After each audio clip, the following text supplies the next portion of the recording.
Thank you, sir, and I thank the honourable member for that question. So, when mothers come in, there are several forms of support that they have when they are due to deliver the babies and are at the hospital. So we've utilized not only CWM hospital, but we also utilize our McCoy birthing unit, and for isolation also the Patel building, the Patel Isolation Center. Honourable Speaker, one of the ways in which they are supported is the clinical support. And I've alluded to yesterday in my ministerial statement on Monday how the obstetricians have been working hand in hand with the obstetricians and also the Federation of Gynecologists and Obstetricians around the world to be able to look at best practice on how to look after our mothers who are expectant and when they deliver, and how to look after them well and their children. And also the pediatricians have been working and also gaining best practice from their colleagues overseas. This included, as you all know, the testing when they come into a CWM or McCoy birthing unit once they've been identified as positive. And also before that, during the time of the antenatal clinics, whether it be by telehealth or by physical meet, they are advised the expectations that could happen if they have been found to be COVID positive.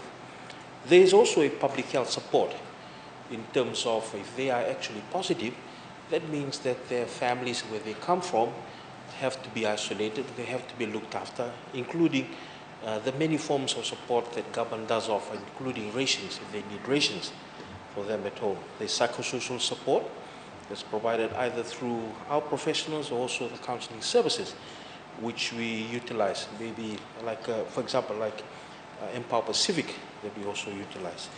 And also there are donors, and I've heard, Honorable Tubue, that you've been one of them, and foreign missions, companies, families, and many who have been anonymous. The other important support is vaccination. And as you've heard recently, over the last 3 weeks, we've had Moderna, which was come through to the country through the support, the generous support of the government of the United States of America, through COVAX facility, 150,080 doses, which are predominantly for our pregnant mothers to be able to protect them, which has a shorter 28-day cycle. Honorable Speaker, on the note of vaccination, I just want to bring to the fore something that Honorable Tikundundua said yesterday, which concerns me, and I was wondering whether this was an official NFP policy or NFP statement. He says they too, this is talking to him about the municipal markets and the market vendors, are under the illusion, like government, that herd immunity will get rid of the virus and result in reopening of the borders. Honorable Speaker, we aim to achieve herd immunity through vaccination. Even those who have been positive have been asked to come back for their vaccination.